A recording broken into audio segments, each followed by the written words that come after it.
Shalom, salam damai sejahtera Bapak Ibu, Saudara dan Saudariku seiman. Senang berjumpa kembali dengan Anda dalam permenungan harian Sabda Tuhan, Embun Sabda, Kamis 26 Agustus 2021. Semoga Anda semua dalam keadaan sehat, tetap semangat, tetap tersenyum, tetap berpengharapan pada Tuhan kita Yesus Kristus. Anda semua dalam lindungan kasih Tuhan. Buat yang sakit, dalam nama Tuhan Yesus, Anda sembuh. Mari kita siapkan hati, siapkan diri kita untuk mendengarkan dan merenungkan firman Tuhan. Tuhan sertamu dan sertamu juga. Inilah Injil Yesus Kristus menurut Matius. Dimuliakanlah Tuhan. Yesus bersabda kepada murid-muridnya, "Berjaga-jagalah, sebab kalian tidak tahu pada hari mana Tuhanmu datang. Tetapi ketahuilah ini, jika tuan rumah tahu pada waktu mana pencuri datang waktu malam, pastilah ia berjaga-jaga dan tidak membiarkan rumahnya dibongkar. Sebab itu, hendaklah kalian selalu siap siaga, sebab Anak Manusia datang pada saat yang tidak kalian duga. Siapakah hamba yang setia dan bijaksana yang diangkat oleh tuannya atas orang-orangnya untuk memberi makan kepada mereka pada waktunya? Berbahagialah hamba yang didapati tuannya sedang melakukan tugasnya itu ketika tuannya datang. Aku berkata kepadamu, sungguh Tuan itu akan mengangkat dia menjadi pengawas segala miliknya. Akan tetapi, jika hamba itu jahat dan berkata di dalam hatinya, Tuanku tidak datang-datang, lalu ia mulai memukul hamba-hamba lain dan makan minum bersama para pemabuk, maka Tuan hamba itu akan datang pada hari yang tidak ia sangka dan pada saat yang tidak ia ketahui. Maka hamba itu akan dibunuhnya dan dibuatnya senasib dengan orang-orang munafik. Di sanalah akan terdapat ratapan dan kertak gigi." Demikianlah sabda Tuhan. Terpujilah Kristus.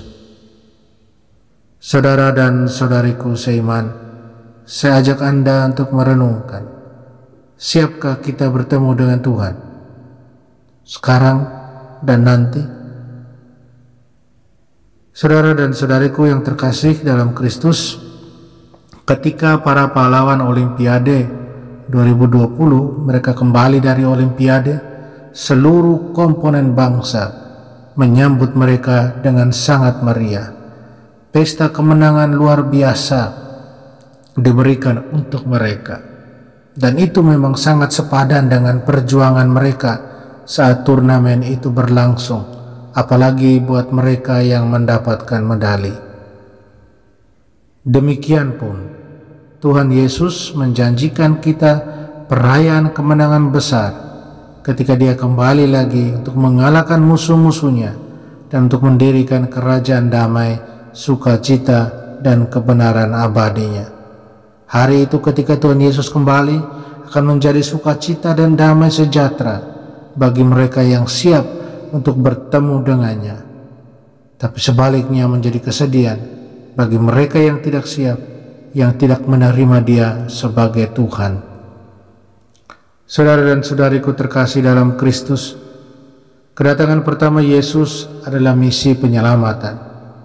Dia diutus Bapa yang kekal di surga untuk menyelamatkan kita dari tirani dosa, setan, dan kematian.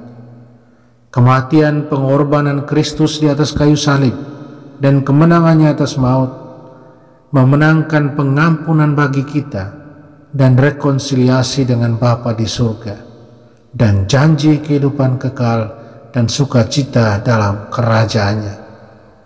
Tuhan Yesus mengatakan dengan sangat jelas kepada para muridnya pada beberapa kesempatan bahwa Dia akan kembali lagi pada akhir zaman.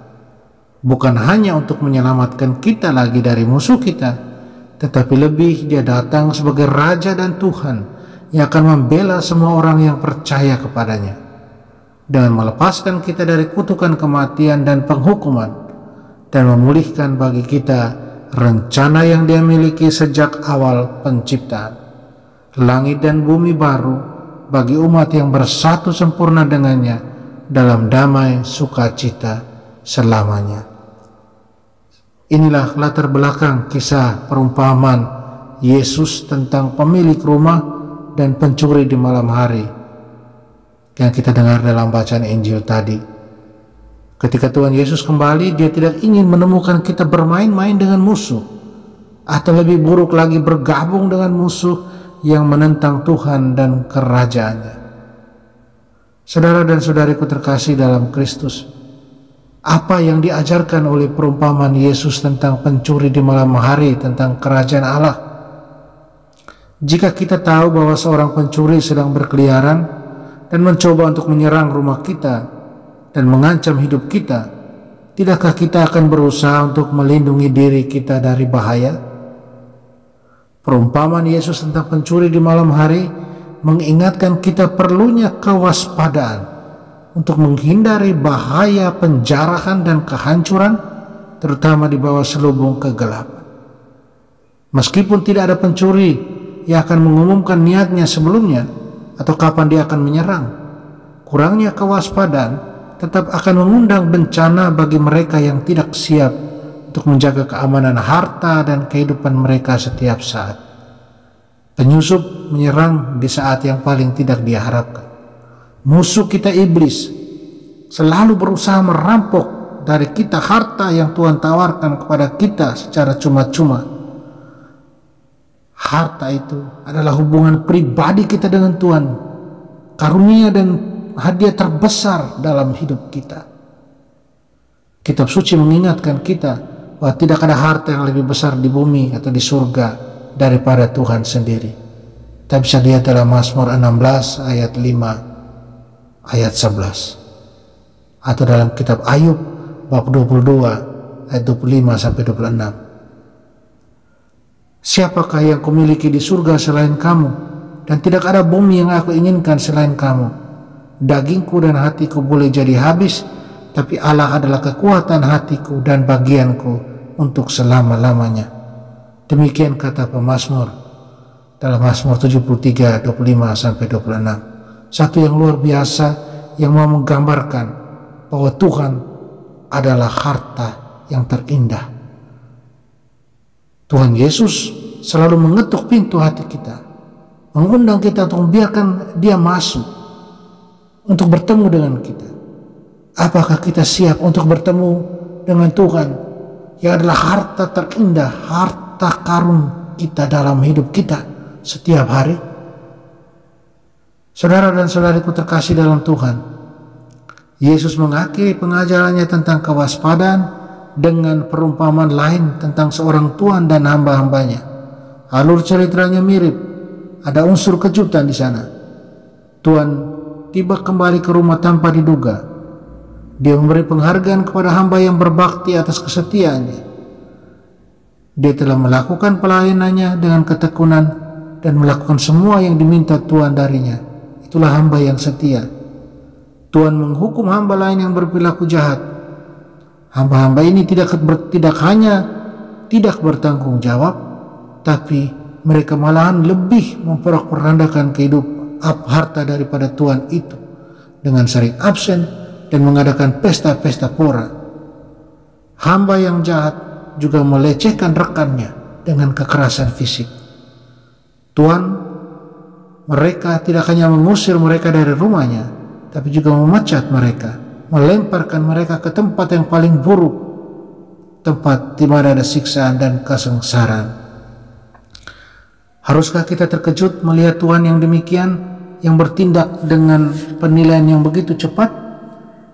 Bagaimanapun dia hanya mengembalikan apa yang telah mereka berikan kepadanya. Tuhan memberikan penghargaan kepada hamba yang setia dengan kehormatan, setia dengan persahabatan, dan dia menghukum hamba yang tidak setia, yang mencuri, dan memindahkan dia dari posisi kepercayaannya dengan tuannya dengan melemparkannya ke dalam penjara. Saudara dan saudariku, Tuhan telah mempercayakan kita masing-masing dengan kasih karunia. Kasih karunia untuk mengasihi Allah dengan kesetiaan, kepercayaan dan ketaatan. Kasih karunia untuk mencintai, mengasihi sesama kita seperti diri sendiri. Apakah kita mencintai kesetiaan?